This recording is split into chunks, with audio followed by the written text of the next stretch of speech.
নমস্কার বন্ধুরা, প্রিয়াঙ্কা কিচেনে আপনাদের স্বাগত।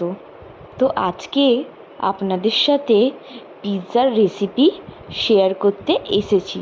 এটা কিন্তু নর্মাল পিৎজা নয়।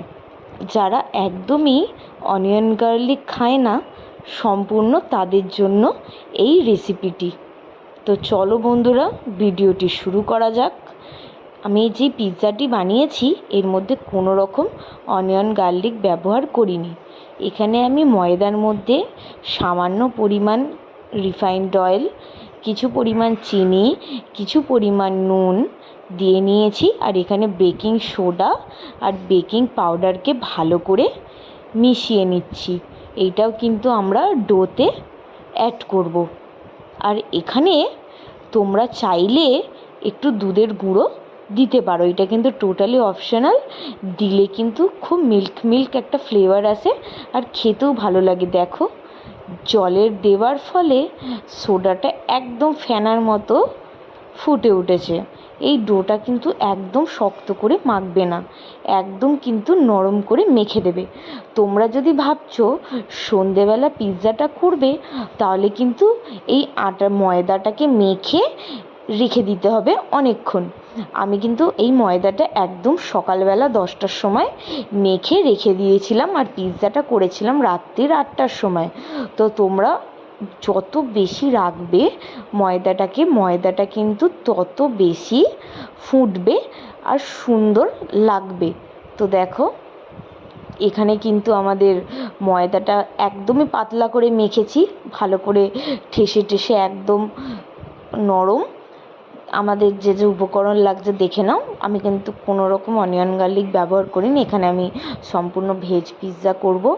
এর জন্য পনির, একটু টমেটো, একটু ক্যাপসিকাম, চিলি চিকেনের মতো কেটে নিয়েছি, একটু ধনেপাতা নিয়েছি, একটু চিলি ফ্লেক্স নিয়েছি। আর দেখো, এই ডোটাকে তোমরা একটুখানি গ্যাসে গোল করে এপিডোপিট চাটুতে বসিয়ে নেড়ে নেবে, তাহলে কিন্তু এই রকম আকৃতি দেখতে হয়ে যাবে। তো ব্যাস, প্রথমে চিজ দিলাম, চিজ দিয়ে সব টপিংসগুলো ভালো করে সাজিয়ে নিতে হবে। যেহেতু আমি এখানে অনিয়ন গার্লিক ব্যবহার করিনি, তাই জন্য আমি কিন্তু সসটা প্রথমে দিইনি। তো যারা অনিয়ন গার্লিক খাবে না, তো তাদেরকে এই রকমভাবে করে দিলে তারাও কিন্তু পিৎজা খেতে পারবে। কি তোমরা চাইলে টমেটো সস ঘরেও বানিয়ে নিতে পারবে, কোনো পেঁয়াজ রসুন ছাড়াই। কিন্তু এই রকমভাবেও করে খেলে খুবই সুস্বাদু হয়েছিল। আর যদি তোমরা এই রকম প্রসেসে করে তারপরে যদি ওপর দিয়ে সস দিয়ে খেতে চাও, তাহলেও কিন্তু খেতে খুব সুন্দর লাগবে। সম্পূর্ণটা তোমাদের ইচ্ছা, তোমরা চাইলে সস দিয়েও খেতে পারো, তোমরা না দিয়েও খেতে পারো। তো দেখো, সাজানোটা আমাদের কমপ্লিট হয়ে এসেছে আর কতটা সুন্দর লাগছে। ব্যাস, ওপর থেকে কিন্তু চিজটাকে একটু ঘষে দিয়ে দেবেন। দেখো, আমি আদা গ্রেটার নিয়ে ভালো করে এখানে চিজটাকে গ্রেট করে নিচ্ছি। আমি এক একটা পিৎজার জন্য এক একটা স্লাইস ব্যবহার করেছি চিজের। তো চিজ ভালো করে দিয়ে দিচ্ছি। আর দেখো কত রং বেরং সুন্দর লাগছে। তোমাদের কাছে বেল পেপার থাকলে বেল পেপারও দিতে পারো। এখানে তোমরা অনেক সবজি অ্যাড করতে পারো। তো আমার ঘরে যেগুলো অ্যাভেলেবেল ছিল আমরা দিয়েছি। তো তোমরা এখানে অলিভও বা কর্ন সমস্ত কিছু দিতে পারো। ওপর দিয়ে একটু চিলি ফ্লেক্স দিয়ে দিচ্ছি। তোমরা আরও ঝাল যদি খেতে চাও তো তোমরা একটু গোলমরিচ দিতে পারো। আর এখানে দেখো, ধনে পাতাটা টোটালি অপশনাল। এখানে আমি জাস্ট এমনি দিয়েছি যাতে রং বেরং হয় আর খেতেও ভালো লাগে। তো এখানে আমাদের পিৎজাটা সাজানো একদম রেডি। এই পিৎজাটা আমি ওভেনে করব। তো ওভেনে প্রথমে তোমাদেরকে 3 মিনিটের জন্য প্রিহিট করে রাখতে হবে। এখানে আমি টেম্পারেচারটা গ্রিলে সেট করেছি। গ্রিলে রেখে আমি 3 মিনিট একদম ওভেনটাকে প্রিহিট করতে দিয়েছি।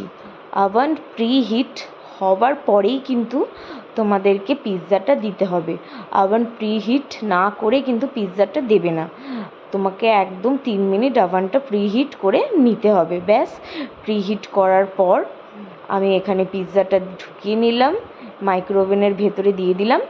দেওয়ার পর কিন্তু টেম্পারেচার আমি সেট করেছিলাম, গ্রিলে রেখেছিলাম বা তোমরা হাইতেও রাখতে পারো, মিডিয়াম হাই বা একদম হাই, গ্রিল বা হাইতে রেখে আমি এটা 7 মিনিটের জন্য বেক করেছিলাম। তো তোমরা টেম্পারেচারটা নাই গ্রিল নাই হাইতে রেখো আর টোটালি একদম 7 মিনিটের জন্য করো। তো আমাদের ভিডিওটা সম্পূর্ণ রেডি। ভালো লাগলে অবশ্যই চ্যানেলটি সাবস্ক্রাইব করে বন্ধুরা পাশে থাকবে। পরের ভিডিওতে আবার দেখা হচ্ছে। Bye bye.